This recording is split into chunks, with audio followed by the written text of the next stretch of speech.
Revitalize your bathroom with big savings at Lowe's. Get up to 40% off select vanities and free delivery during our bath savings event. Plus, get up to 40% off select shower heads. No matter what style you're looking for, we've got you covered. Shop for your bathroom refresh at Lowe's. We help, you save. While supplies last, selection varies by location.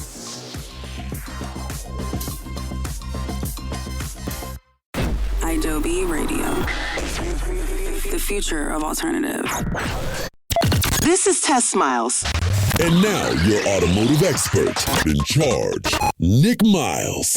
I like to call myself the Catalytic Commander. Along with Trish, she's here. She is our Nobel navigator. And of course, the world's most famous passenger princess, Marconi. Hi, team. Who? I'll at you. Let me know at you. The crowd says.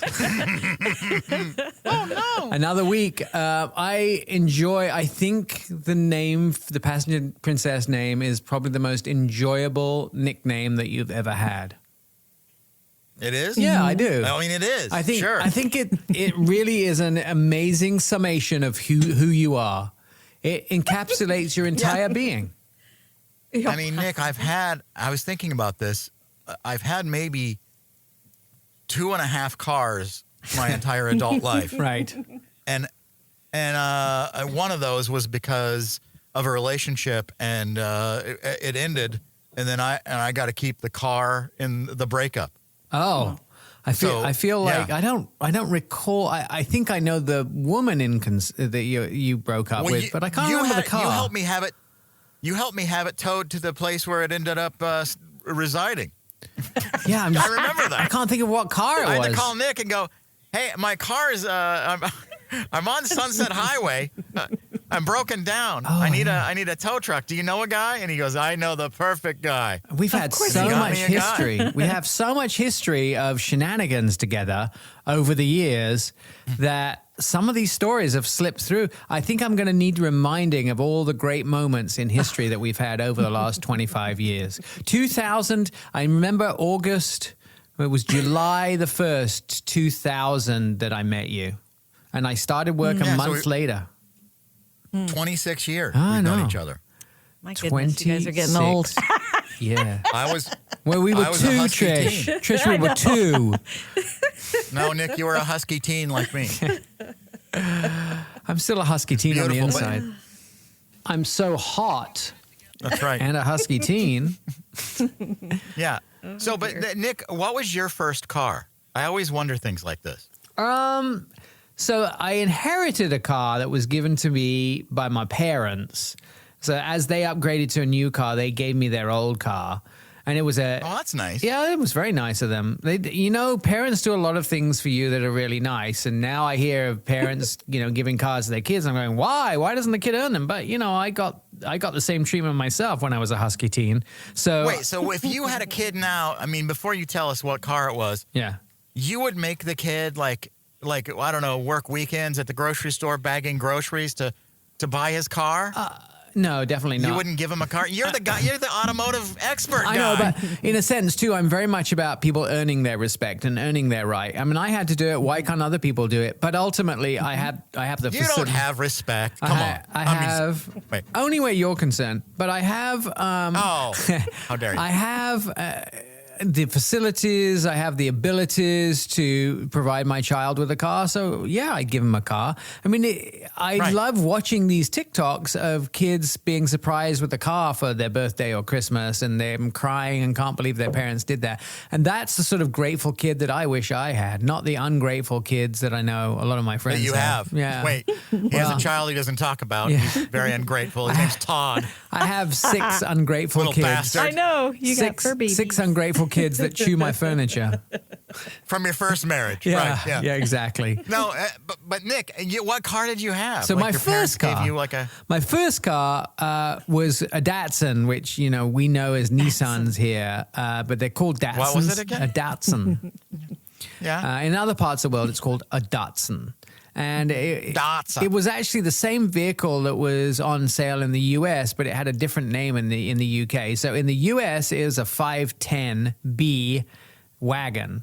In the UK, it was a 120Y, and that I don't know why they would call different 120Y. things. Datsun. I'm typing this in. I want to see this on my screen. Oh, you want to see what it looks like? I like that car. Do you? I actually like it. What color was it? Orange, like a sunset orange. Okay, I'm liking that. That's cool. Right? Honestly, like if it was a fuel efficient car now and it didn't break down, I like the body style. That's really cool. Yeah, I think Datsuns are fairly, or Nissans, they're one of the cars that last the longest. So I would say it was a good deal. It was a very good car, and I wish I'd never got rid of it. And of course, like a silly teenager, a classic, right? Yeah, like a silly teenager, I bought something ridiculous afterwards that broke down, and eventually, all the bad things happened. What'd you get? A Saab? No, I got a Rover 3500. Okay. How did you afford that? I don't know. So I did some shady deal with somebody.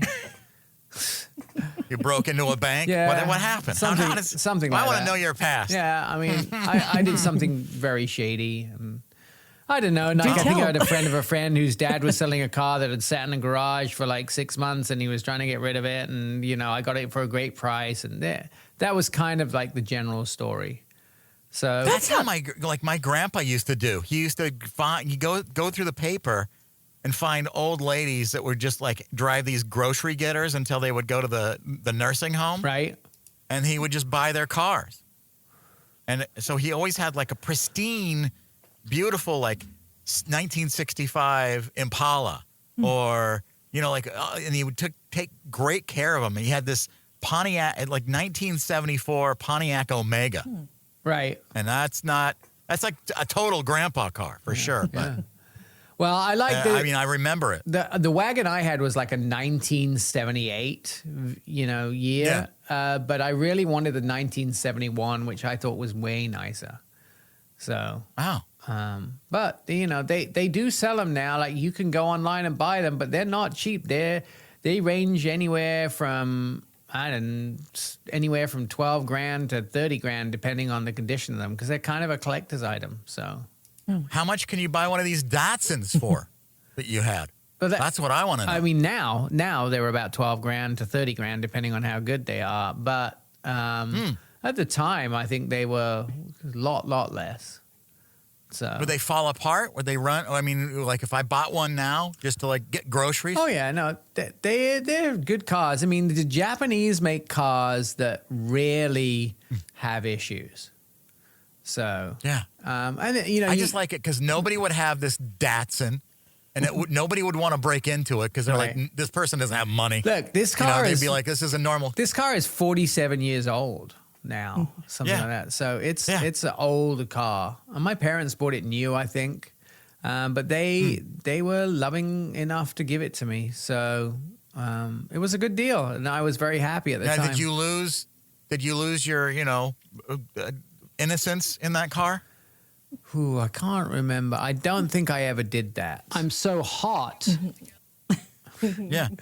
What do you mean? Yeah. Come on. I didn't. Now, make sure you have that towel down. I have a recording right here. I believe. I don't. Let's misbehave. You know something? Let's misbehave. I probably should know, but I don't ever remember getting funky in that car. So funky. Yeah. Nicholas, No, you think a person who grew up to become an auto expert, a person who knows everything about cars, would remember things like that. Well, clearly that just goes to prove I don't know everything about cars, doesn't it? Because I can't remember. Wait, I'm a failure. Right, it's never happened. I've never been professional a day in my life. Yeah, see? That's right. See?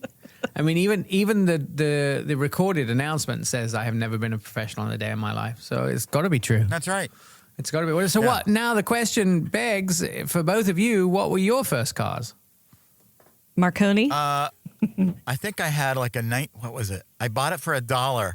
What? From a coworker, a radio guy. And you were giving me a hard time about buying a car on some kind of shady deal. $1 sounds even more shady. It was a piece of crap car that he got from one of his sponsors. Right. He was a talk show host. Right. Bob Hardy Jr. in Flagstaff, Arizona, and I just needed a car to get to work.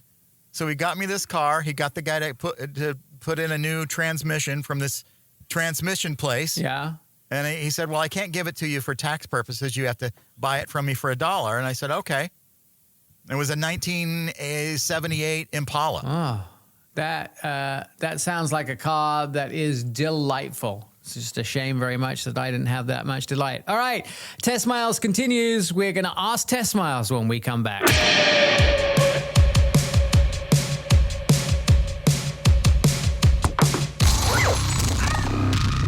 Bom bom, welcome back to the show. We never quite found out what Trish's first car was. So Trish, go ahead and tell us. You're the noble navigator. Navigate us through your very first automobile. Oh my goodness. It was a 1986 Ford Escort, and it was like the weirdest brick red color, and it was already on one leg when I got it. A car on one leg. That's the visuals are bamboozling me. I remember the Ford Escort. Yeah, okay. I like it. Honestly, though, I didn't care. I just wanted the independence, and I was so excited about having a vehicle. I drove for about 12 hours, just everywhere. You know what? I remember. I think my aunt Janet drove a Ford Escort, and it was. I think it was a brick red. Maybe she sold her her old car. Go Maybe. Aunt Janet. That's how we're Aunt connected. Janet. When you passed your driving test, Trish, the first time when you could drive without an adult in the car, what did you do when they gave you the keys to the car? I did the same. I just kept driving. I loved it. Yeah, me too. You know, I was 16, almost 17, and we had this big place called the Showboat, and it was like an arcade and a pool hall, and you know, it's where all your friends would go after school. And so, you know, I had a car, I had my friends, we'd all get in there, pile up as many as we could, go to the Showboat. Get after it. That's also where I had my first accident. It was like it was like a. But did you think about putting a towel down? Nope. Because then you may not have had the first accident. I was just sweating. I'm like, oh Now, make sure you have that towel down.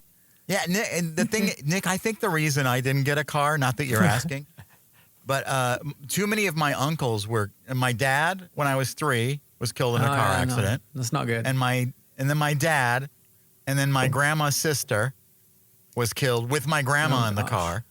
And so a lot of different accidents happened in my family, and it was like a whole thing. So I just thought, you know what? I don't want to die. And who would have known you would have become a host of a car show? That's crazy. I don't know. I don't know if I'm a host. I'm here to support my friends. You're here because there was nothing else going on this Saturday. All right, I think it's time to do some asking. I've never been professional a day in my life. Absolutely, agree with you 100%. Right. It's time for Ask Test Miles. Ask Test Miles. He already said that. All right, what actually causes the burning smell when you first turn on the heat? That's like, I feel like that in my house too. Presumably the HVAC does question that is too. directed in your car, because that wasn't defined, but I presume they're asking about your car, because that would make sense. We're a car show, right? It's interesting because it usually happens seasonally, right? So your car has been all summer, you've been driving your car, it's been great. Well, they're environmentally, especially with the older cars which have heating elements, so they have a heating element in the heater, the hot air blows across this electrical heating element, and then that hot air comes into the car. Newer cars use other different formats of heating themselves, but older cars, you had this heating element, and you've been driving around all summer. You'd had the windows open, the air conditioning on, and all of that summer dust from the side of the road, because it was nice and dry out and there's dust every time you drive, had been coming into the car and had been coming in through the air conditioning areas and sort of depositing itself on that heating element. And then when the temperature drops at the beginning of the fall or in the winter and you need to turn on that heater, you turn it on, but it's covered in dust, and that layer of dust and crud and road oil actually burns away, and that's what you're breathing in. Yeah. Ew. Can you get a blowout? Can you go in some there people like do. get a professional Some blowout? people have a blowout. So dust. It is. Yeah, I mean, when you have your air ducts clean, that's what they do. I mean, it's oil residue from the road. I do that every fall. I'd have your ducts cleaned more regularly than that. But, and then if you have a new heater, it happens sometimes when you turn it on. Anything like the first time, you never should toast in a toaster before you give it a run cycle to burn off anything that's on those heating elements. Wait, what? I just put the Like toast oils right in and there. stuff. I take my Run a chance. cycle once so it burns off anything that's on the heating elements. And I thought you were going to say, don't try toasting things Oh, in your well, car. don't- And I was I like, know. too late. yeah, It's the first thing I did. that's toast. nothing to do with your heater element. That's just the toasting smell in your car. Ba-boom, ba-boom. I like the smell of toast in the morning. Who doesn't? Nick, how often do you really need to rotate your tires, or is this a scam? Well, it's Yes. It's a scam. not. It's not. No, really, it's not. I was going to say, I don't think It's so. a scam by Big Tire. It's not a scam. Your tires get worn in certain areas, and by rotating them, you kind of get an even wear. So front wheels, wear faster than the rear wheels usually. Rear wheel, front wheels do wear. Rear wheels, because that's what moves, right? It's what you steer with as well. Rear wheel drive cars, the rear wheels can actually wear down faster. All-wheel drive, it's fairly even. So if you don't rotate them, by the way, you reduce the lifespan of the entire tire because it gets worn down so much on one area that the tire needs to be replaced. You can also feel vibrations, and it can... Not all of the tire, if you don't rotate them, will contact the road equally. So ultimately, it can reduce traction, especially in rain or snow. So how often? The general rule of thumb, and it's different for different tires, you really have to check with the tires, but 5,000 to 8,000 miles if it's about the same as every oil change. And that's for most cars. If it's an all-wheel drive car, that means all the wheels are powered equally, every 3,000 to 5,000 miles, because they're more sensitive to tire wear, all-wheel drive cars. So I would say if you drive gently and you mostly do highway driving, 8,000 miles. If you're an aggressive city driver, at least every 5,000 miles. That's just rules of thumb. Your particular use case scenario could be very different. But if someone asks you to rotate your tires more often than 3,000 miles, it's unnecessary, and that's the part that can be a scam. 3,000 to 5,000 miles at the soonest, 5,000 to 8,000 miles at the longest. There's your answer. Is there any car company right now developing a self-rotating tire? No, it sounds like a great idea. They have That'd be the nice. latest thing in tire technology is tires that actually communicate with your cell phone or your car. I don't want that. I don't want Well, more then notifications. they No, tell thanks. you, hey, Well, how I'm do they do unbalanced that? or I'm worn in a certain area or those type of things. So Does it have to go to my phone? Can I just, look? Can I check later on the dashboard or I something? think it does don't want- both. You don't have to have it. I'm trying to watch The Pit on HBO Max. I don't need to know if my And tires I are think low. these intelligent tires, as they call it, actually respect what you're trying to watch, and they don't want to interrupt that. Yeah, leave me alone. I've had enough. There you go. And I want out. Yeah. Nick, what kind of car do you want if you're transporting kidneys across Oh, state like- lines? Wait, no, I'm sorry.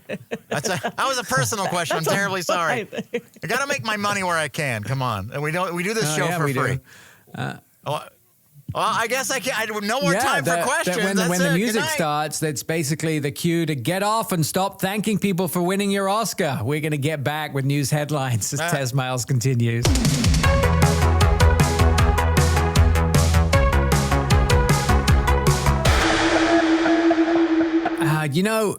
You guys, I catch up with all the week's latest news by listening to Tess Miles' podcast, which you can find by going to tessmiles.com. Now, why would you do that? Well, because it's probably the most enjoyable part of my week, apart from doing the show. I don't would say think you've ever that's- listened to it because I have. Here's how I know. You I want- leave special messages to Nick just to see if he listens, and it'll be like, I know you do. Nick, make a video to promote this podcast. And No, I've never, I listen and then to I don't. I listen to it every single week. No, you don't. That's a Yeah, lie. I do. Religiously. It's Adobe Radio. It's adobe.com/testmiles. See? There you go. Been there. All right. Or Been there. testmiles.com. You know what I mean. Yeah, testmiles.com. There's a link to all the latest shenanigans, the articles, the videos, the podcasts, the social medias. They're all there. Yeah. And your I videos, think- your glorious videos. Yeah, and I have so many videos that just can't make it on air because they're inappropriate. But that's a whole different story. Do you understand how it works now, Trish? Yeah, Yes. absolutely. Now I see how this works, Nick. See, You get guys how are it works. killing Trish. me right now, Marconi. This will kill you even more. It's time for some news headlines. So, the incentives are gone. The Biden era EV incentives, they're officially gone. And the administration is now touting a new strategy that they say will lower car prices by rolling back federal EV mandates and emission rules. Now, officials say this will boost affordability, but critics warn it could raise fuel costs and slow EV adoption. And that's just as we get heated up with global EV demand. Wait, they're encouraging adoption? Yes. Right? But adoption of something that plugs in, which is a slightly different thing than you were thinking of. Oh. I was thinking Now, puppies, kittens, things like that. Oh, and they're always good.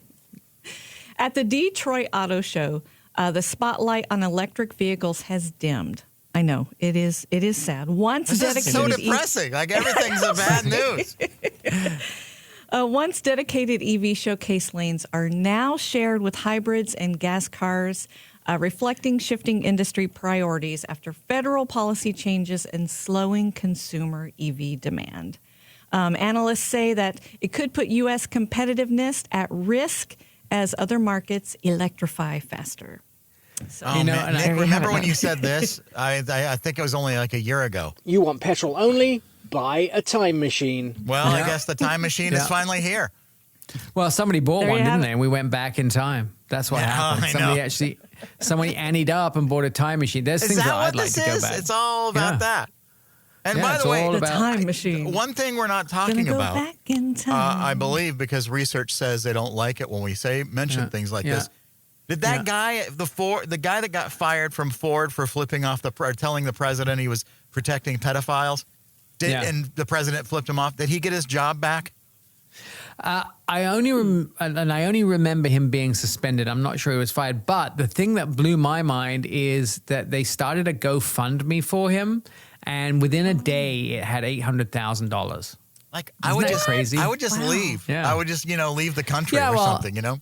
Well, at that point, I mean, he pretty much has enough money to survive for 4 or 5 years. So 4 I or mean, he's still 5 gotta pay years. tax The on rest it. of you could Yeah. invest in the rest of your life. You could just disappear.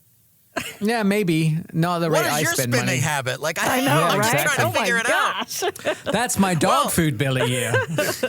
$800,000. I Walmart could live Plus, for a man. couple of days on that, maybe. Well, yeah, maybe 2, maybe 3. But with EV incentives gone, Tesla's EV market share in the U.S. has soared to nearly 60%, leaving rivals like Ford and GM struggling without government support. Some competitors have even pulled back on major EV programs, underscoring Tesla's advantage in the scale and cost. I still think it's really amazing to me that Tesla is still the benchmark in a lot of electric vehicles, because there's so many Tesla. companies.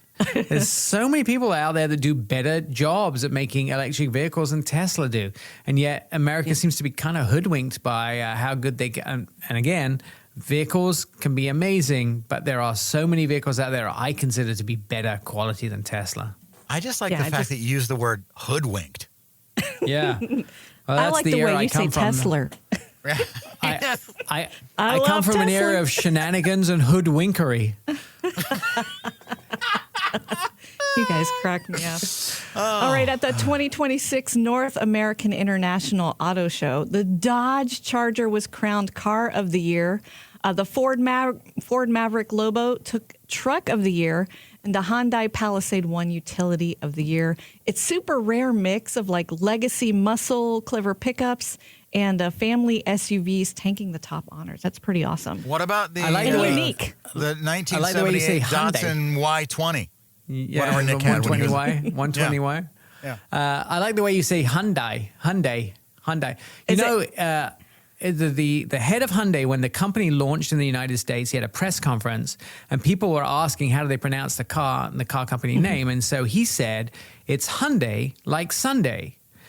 The interesting thing is that's not the right way to pronounce it because it's a Korean company. And if you come from Korea, the way they pronounce it in Korea is Hyundai. It's Hyundai. But like here we say phonetically spell Hyundai that out. like Sunday. I like Hyundai better. So there you go. I do too. I kind of like Isn't there Hyundai. what's the other car? Like in Canada, they say it a different way. I can't remember the name of it. Mazda. Oh, Mazda. Yeah, because we say taco like we pronounce our A's differently in colonial countries like Canada, Australia, and England. Mazda. How are you Nissan. supposed to say? You're saying we say taco wrong?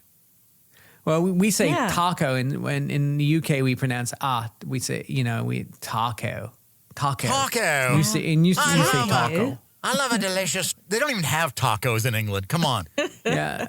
And we didn't, the first Taco Bell opened in the UK before I left there. So it would have been 1988, somewhere around there. And that's the Oh my only goodness. form of Mexican food they have in England? Is Taco Well, Bell. Just remember that we have Spanish restaurants and tapas restaurants because obviously Spain is part of Europe. The UK Right. used to be part of the EU. So Right. it's only a 2-hour flight away. It's like if you were going to fly to Cancun, it's probably a 2 or 3 hour flight for you. It's the same way as going to Spain for most British people. But what about empanadas? Tacos. Tacos, empanadas, Yeah. and paella. Enchiladas. You guys are making me really hungry. Now I just want to there eat you go. tacos and That- empanadas. Oh, Yeah. Trish, Now go, you see go how ahead. it works, Trish. You're so close. On the way home, just go to Porque No. Oh, don't. Go where? I love that place. Porque No. It's across the river there from you. Okay. Yeah, it's Porque no. delish. You've never heard I'll of send you some Porque No pictures. before? Oh I my have God. not. I It's know. the best. I'm sorry. It's the best. Some of my favorite. I'm in Chicago and I still think about Porque No. Oh, Not an Here's the ad. what deal. was it about that you How- loved it? Everything. How can you avoid somewhere? How can you avoid somewhere that has the name Porke in the title? Porque No. And they have like this fried cheese that you can dip anything in, and I do everything. And you can. I mean, it's good to go. It's good to sit there. Does it come in a cup or is it in a whatever plate? you want. You can ask them for anything, and they'll do it. They're wonderful over there. Coming up next, we're going to have a segment of what would Marconi dip in fried cheese? I know. Everything, literally. Oh, Do we have time for dear. another No. story, Trish? We have about 30 seconds. All right. U.S. automakers are urging Congress and the White House to curb Chinese expansion in the United States. Battery manufacturing and auto manufacturing, they're calling the influx of government-backed Chinese firms a clear and present threat to domestic industry leadership. And it's exactly what this show is as well, a clear and present threat to American industry leadership. All right, well, That's Test Miles. that's as good as it gets. Yeah, exactly. That's as good as it gets. You know what I think would be a good idea, guys? Oh no. I know, You ready? right? What you got? I'd love to do some more Ask Test Miles. You think that would be a good idea? Yeah. The way you said I it think though we is could- creepy. I almost want to reject your request.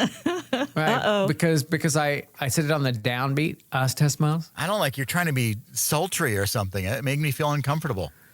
I'm salty to the core, and Trisha's just worked that out. All right, Ask Test Miles coming up. I'm so hot. Of course, we got sidetracked in the break, and we were talking about the fact that socks with sandals is back in fashion. That's all you need to know. You were looking at Porque No's website and you scrolled down and there's a guy standing in line and you're like, I can't look at this website. I'm like, what do you mean? It's delicious Yeah. food. And you said there's a guy wearing sandals and socks and sandals. I'm like, Nick, that's normal. That's just the thing. Yeah. People are into comfort now. You know what I mean? Like, Yeah, and it's not I a think it's- fashion faux pas like think it it's- was like in the early 2000s. Yeah, I think it's the sandals that you use for hiking. Like it's not like comfortable like It looks like he's you got know- like regular like slides. no, that's the guy in black pants has they almost look like he has little roses on his sandals as well. Yeah, they look like slides. They look like decorative I can't slides. believe No, you it's- guys can see them that well. You must be zoomed in. And you didn't even mention the guy's got these beautiful velour velvet pants. That's amazing. That person in the What? velour, I think their outfit is stunning. I just am averse to socks and sandals, and that's because I'm an old fuddy-duddy. You are. The thing is yeah. I wouldn't go out like outside of my home wearing that, but at home and going to like down to my lobby to check the mail or something, sure. Yeah. I'm guilty. If you go down to the lobby tonight in Marconi's building, there might be a guy in socks Please don't and sandals. encourage people to do that because Do you know there are you people wear out there that are Crocs? weird like that. Do you wear Yeah. Crocs, Marconi? Oh yeah, I've got the Okay. I puffer do. Crocs. The puffer Crocs. Yeah, they're like it's like a coat. It's like you're wearing a puffer coat, but it's a shoe. And I wear them to check my mail, to take out the recycling, everything. And then I'm gonna get a you pair have of them. special Like, shoes for that? yeah, of course. You don't? Not I to don't check know the why. mail and take out the recycling. Well, I live in a building though, so Right, like, why I wouldn't get I? it. That makes Funny. sense. I have special shoes just to walk in the hallway, that kind of stuff. Yeah. Wow. Puffer shoes. There's so many things I didn't know. I didn't know your first car. I didn't know your puffer shoes and your I have special shoe special collection. slippers that I wear at home, and then I have special slippers that I wear on Sundays. Sunday slippers. Do you have and he slippers has a to play really with the fancy cats in? tea kettle. No, the same slippers. And I have a new tea kettle, Nick. Yeah, I saw that. What was her name? High tea. Harriet. Harriet. Yeah. How Now, if I did you could- come up with Harriet for the tea kettle? It's the name of the kettle, the company that makes the kettle. Oh, and there's me thinking that you had a naming party for your friends to come over. All That's right. That's what we do here in my building. We all get together and name our And tea name kettle. tea kettles. But apparently, different shoes for different activities, many different shoes for many different activities was something I had missed out on the memo on. So I feel that's fine. Time for None of that is- questions. None of that is why you called, Nick. You're No, here it's true. to answer people's queries. Is Yeah. buying tires online a bad idea or totally fine? I think if you know what you're buying, it's definitely a fine idea. Like if you're looking for something specific and you've already decided what you need to buy for your vehicle and it's right, I think that's a fine idea. If you can put them on yourself, that's even more industrious. If you have to take them to a tire place and have them put them on, you'll probably pay around $20 to $25 a tire. And so the money you saved buying the tires online may soon evaporate for something that could have been put on the car for free. I have So a those are $50 just things. O'Reilly gift card. Does that count? Yeah. Can I buy, can I It buy counts- tires towards it counts. that? Yeah, I mean, if O'Reilly sell tires, that would be $50 against buying tires. So that's free money, baby. Right. Free money. Generally, tires are cheaper online. Now, many online tire retailers offer lower prices than you can find at a local shop or a local tire place because they have reduced overheads. Like they have big inventories, they have reduced overheads. So for them, they can sell the tires at less money. You can get a broader selection, whereas your local tire shop only maybe can stock 50, 100 different kinds of tires. Somewhere Online has a big warehouse and they can do drop shipping as well. So they can offer a much bigger selection. It's easier to do price comparisons online. So you can see the tires and you can put them in columns and match. This one is this much, this is this much. That gives you as a buyer a lot more convenient ways to look at what your options are when buying new tires. It's also convenient delivery options. You can have them shipped straight to your home or to the installer or even to a mobile technician if you can have someone come to your house and install it. So the potential downsides, I think, to this, most people don't plan ahead for tires. It's like when you walk into a tire shop, they're all on display. They're all available now. You can walk out with a set of tires. If you order online, it's going to take at best 2 or 3 days to get those tires. So they'll be longer to arrive. The job now has gone from just a couple hours at the tire store to something that takes 2 or 3 days. And you can't inspect the tires when you order them online. So if you order something online, it's like ordering pants. You never quite know they're going to fit if you've never bought this style of pants or size before until you try them on. And then you could be disappointed. And I know several of my friends are disappointed when they try on new pants. And also you've got to Are you talking about me? I do order pants a lot online, and I'm very disappointed. Maybe. See, I was slightly referring to some of your past experiences. Installation and coordination, that has to be all done to get them installed, whereas at a tire shop, it's all kind of a one-stop shop. And then you also have the risk, like anybody else working online, of getting caught in a scam or getting poor service or those type of things. As a tire store, you can just turn around and walk out. Can't really do that when you do it online and you've ordered them and you've paid for them and they never arrive. So those are some of the things. I would always say the checklist is check the reviews and reputation of the place you're buying them from, double check the tire size, make sure you're ordering the right size because the tire store won't make those mistakes. Evaluate the full cost, that is shipping, the tires themselves, any tax or fees, and the installation. Add those together and look at the tire store, see if it's actually a better price. And you should always buy the protection system. They often, credit card companies will offer you a protection against fraud, those type of things, payment and service things. You've got to make sure that if you lose your money because something's wrong, at least you can have a way of getting it back. So those are my tips for buying tires online. Wow. You want to hear something really funny? And I hate to do the comparison, but as you were describing like all those things, for some reason it reminded me about buying a bra. Because it's like a very similar process. If you don't go to the right place, you don't get the right fit. That's what I was going to say, Nick. Do you mind, Trish? Well, do you mind, Trish and Marconi, if I use your buying a bra analogy for the next time you buy tires? I feel like buying tires is very similar to buying a bra. I was going to ask, how do you choose a tire swing? But I like the bra idea better. Nick, why do cup holders never fit the cups people are actually using? You know, for example, Better Call Saul. He got that beautiful mug from his girlfriend, and she didn't know that it didn't fit in his cup holder, but he didn't care. He jammed it in there anyway. Yeah. Well, I mean, I've heard of people jamming them in there before in other instances as well. Standardization versus... when Rita Seahorn gives you a mug, you use it. Yeah, you do. If Rita gives you anything, you use it. Standardization versus reality. This is what happens with cup holders. Car manufacturers design cup holders around a small set of assumed standard sizes, right? So, you know, if you go to Starbucks like me, you have a tall, you have a grande, you have a venti. Those are the standard Starbucks sizes, and they all fit in cup holders. Car companies use a standard set of cup holder sizes. The trouble is that some of these the car cup designers or cup designers, they don't use standard sizes like the boba cups with the dome lids. They are not really a universal cup dimension. So there are some companies, by the way, like Hyundai, that have adjustable cup holders. I think Mercedes have them too, where the cup holder can adjust to the size of the cup. But if that cup is outside of the maximum limits of what the cup holder can do, you know, it doesn't actually help. And by the way, there are some very intelligent cup holders out there for cars nowadays. They heat, they cool, they do a lot of things inside of these cars. They're doing too much.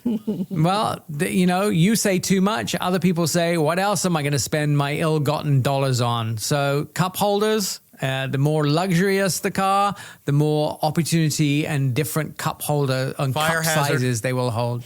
Yeah, there's a lot of hazards with cup holders, but fire, I'm not sure, is always one of them. Well, if it's catching things on fire, then it's a fire hazard. Yeah, that's not good. Yeah, not good. How long can you realistically drive on a spare tire for the rest of your life? So you have full-size spares. You'll probably crash into something if you drive it too long, right?